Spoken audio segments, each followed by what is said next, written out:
ശ്രീ മഹാദേവ്യൈ നമഃ. എല്ലാവർക്കും നമസ്കാരം. ഞാൻ കാലടി മാധവൻ നമ്പൂതിരി. അസ്മാൽ പരതരം നാസ്തി എന്ന സാക്ഷാൽ ഒരുപാട് ദേവിമാരുണ്ടല്ലോ. ഇപ്പൊ എത്ര 30 കോടി ദേവന്മാരുണ്ടെങ്കിൽ ആ ദേവന്മാരുടെ മുഴുവനും ശക്തികളുണ്ട്.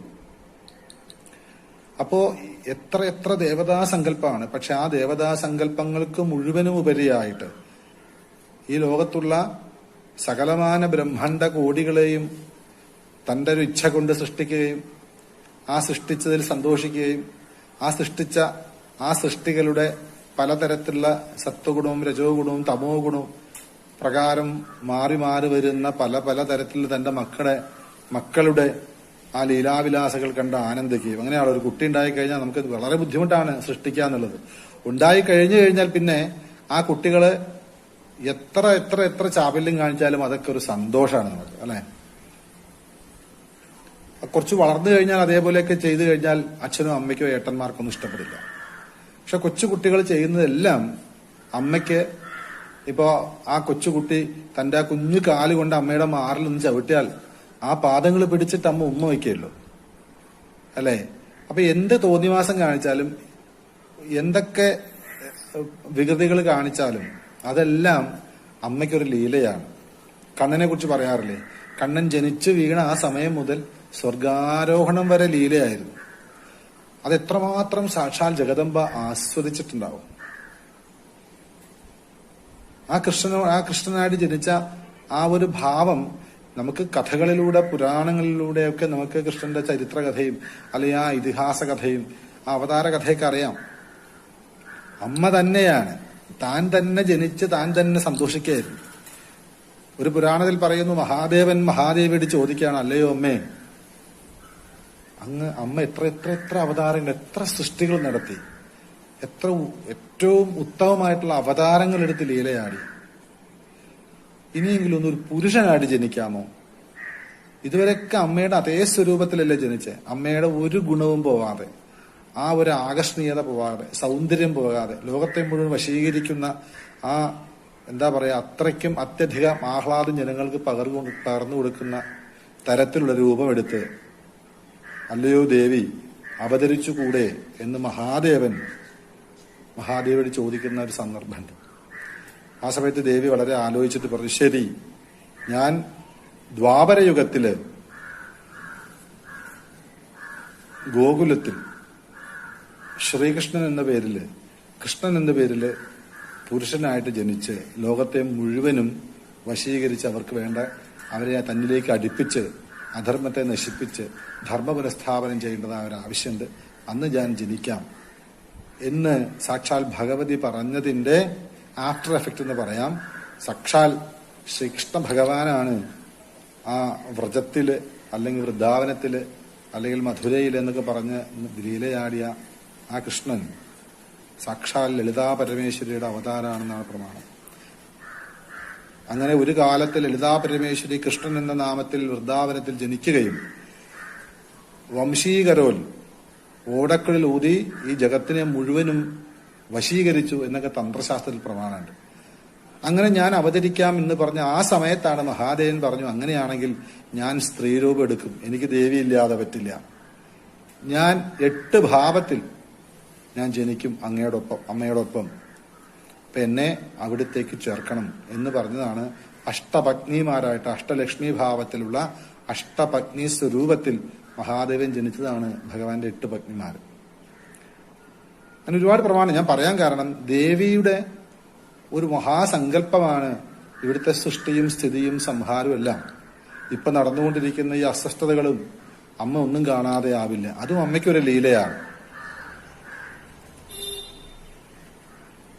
അങ്ങനെ അത്രയധികം പ്രപഞ്ചത്തെ സൃഷ്ടിച്ച് പരിപാലിച്ച് ലാളിച്ചു കൊണ്ടു നടക്കുന്ന ആ അമ്മയുടെ മാർഗം എത്ര പ്രകീർത്തിച്ചാലും മതിയാവില്ല, എത്ര പഠിക്കാൻ ശ്രമിച്ചാലും വീണ്ടും ഒരു സാഗരം പോലെയാണ്.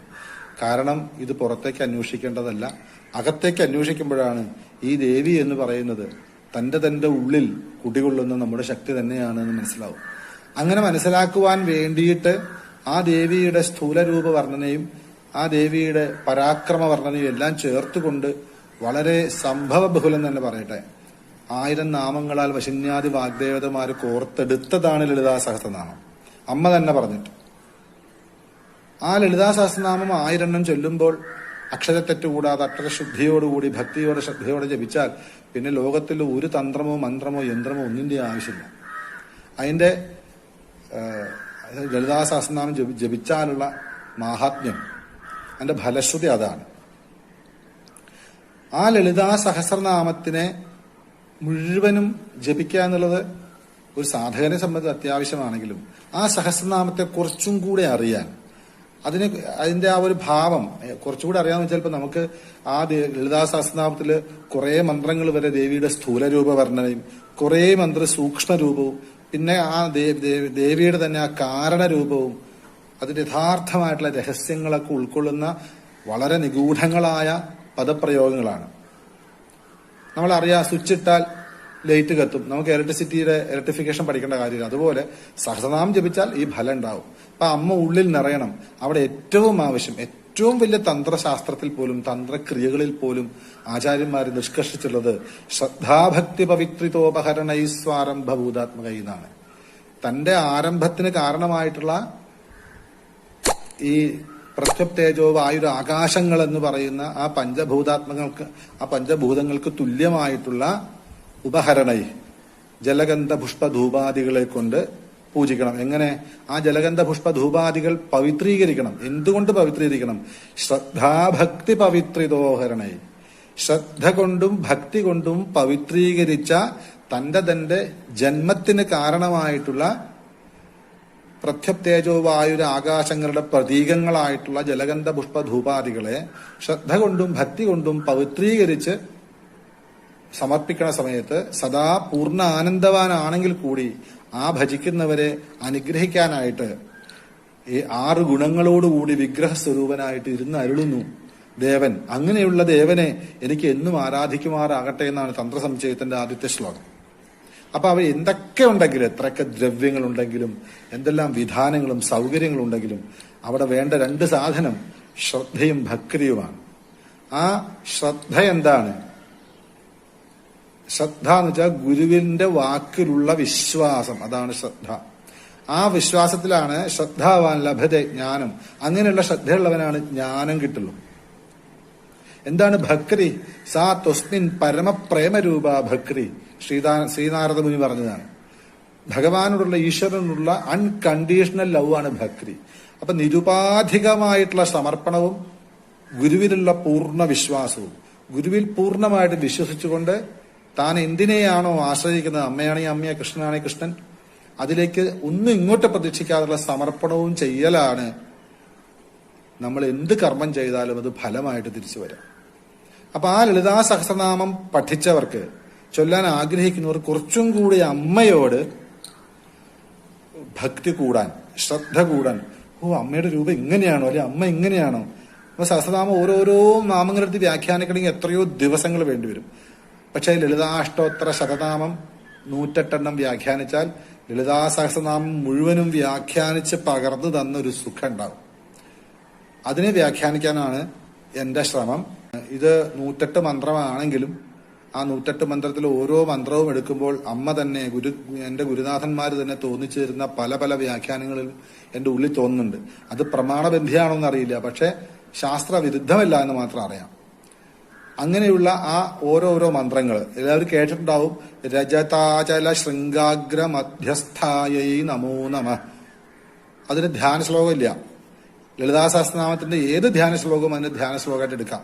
ഏറ്റവും നല്ലത് അരുണാം കരുണാതരംഗിതാക്ഷി എന്നുള്ള ആ ഒരു 4 ചെറിയ മന്ത്രം ചൊല്ലിയിട്ട് അമ്മയെങ്ങനെ വിചാരിച്ചിട്ട് ഇതിലെ 108 മന്ത്രങ്ങളും ഓരോന്നും അക്ഷരത്തെറ്റ് കൂടാതെ, കുറച്ച് ബുദ്ധിമുട്ടാണ് ചൊല്ലാൻ, അക്ഷരത്തെറ്റ് കൂടാതെ ചൊല്ലാൻ പഠിച്ചാൽ 108 മന്ത്രമേ ഉള്ളൂ. എല്ലാത്തിന്റെയും അവസാനം നമോ നമ എന്നാണ്. വീണ്ടും വീണ്ടും നമസ്കരിക്കുന്നു എന്നാണ്. 2 നമ, ഒരു നമ പറഞ്ഞാൽ പൂർണ്ണ സമർപ്പണമാണ്. വീണ്ടും ഒരു നമ പറഞ്ഞാൽ അടുത്ത ജന്മത്തിലേക്കുള്ള നമസ്കാരമാണെന്ന് പോലും അർത്ഥമുണ്ട്. അപ്പൊ ദേവിയെ ഓരോരോ ദേവിയുടെ ലീലകളെ ഓർമ്മിപ്പിക്കുന്ന തരത്തിൽ, ദേവിയുടെ ഭാവത്തെ ഓർമ്മിപ്പിക്കുന്ന തരത്തിൽ നമോ നമ എന്ന് ചേർത്തുകൊണ്ട് ഓരോ നാമങ്ങളെയും ചിട്ടപ്പെടുത്തി നമുക്ക് തന്നതാണ്, ഗുരുപരമ്പര ഋഷി പരമ്പര തന്നതാണ് ലളിതാഷ്ടോത്തര ശതനാമാവലി. പക്ഷെ ഇതിന്റെ ഋഷിയോ ഛന്ദസോ ദേവത ദേവിയാണെന്നറിയാം, ഛന്ദസ് എന്താണെന്നോ അഷ്ടോത്തരങ്ങൾക്ക് പൊതുവെ അതില്ല. അപ്പൊ എന്തായാലും സാക്ഷാൽ മഹാദേവനെ ഗുരുവായിട്ട് കണ്ടുകൊണ്ട് ലളിതാ പരമേശ്വരിയെ അതിന്റെ ദേവതയായിട്ട് കണ്ടുകൊണ്ട് അരുണാം കരുണാതരംഗിതാക്ഷി എന്നുള്ള ധ്യാനശ്ലോകമായി ചൊല്ലിക്കൊണ്ട് പൂർണ്ണ ശ്രദ്ധയോടെ തന്റെ ഗുരുവിലുള്ള പൂർണ്ണ വിശ്വാസത്തോടെ അമ്മയോട് സമ്പൂർണമായിട്ടുള്ള സമർപ്പണം കൊടുത്തുകൊണ്ട് ആ ശ്രദ്ധാഭക്തി കൊണ്ട് നമ്മുടെ ഈ ശരീരത്തിന്റെ ഉള്ളിൽ കുടികൊള്ളുന്ന, നമ്മളായിട്ട് കുടികൊള്ളുന്ന പൃഥ്വി, അപ്പ്, തേജസ്, വായു, ആകാശം എന്ന പഞ്ചഭൂതങ്ങളെയും പൂർണ്ണമായി സമർപ്പിക്കുന്ന ഒരു ഭാവത്തിലേക്ക് ഇത് ചൊല്ലിയാൽ ലോകത്തിലെ ഏറ്റവും വലിയ പൂജ, ഏറ്റവും വലിയൊരു യാഗമായിട്ട് തീരും. ഇതൊന്നും ചെല്ലാൻ വേണ്ടി നിർബന്ധിക്കുകയല്ല. ഇത് ചൊല്ലുമ്പോൾ അതിന്റെ അർത്ഥം പഠിക്കുമ്പോൾ, ലളിതാ സഹസ്രനാമം ചൊല്ലുമ്പോൾ കൂടുതൽ നമുക്ക് അർത്ഥം മനസ്സിലാവും. രണ്ടാമതൊരു ഗുണമുള്ളത്, ഈ ലളിതാഷ്ടോത്തര ശതനാമാവലി പൂർണ്ണമായിട്ടും ധ്യാനിക്കാൻ പറ്റിയതാ. കാണാതെ പഠിച്ചാൽ ഓരോ മന്ത്രവും ചൊല്ലിയാൽ ദേവിയുടെ അംഗപ്രത്യംഗം എന്നെ കാണാൻ സാധിക്കും, ശരിക്കും അർത്ഥം മനസ്സിലായ.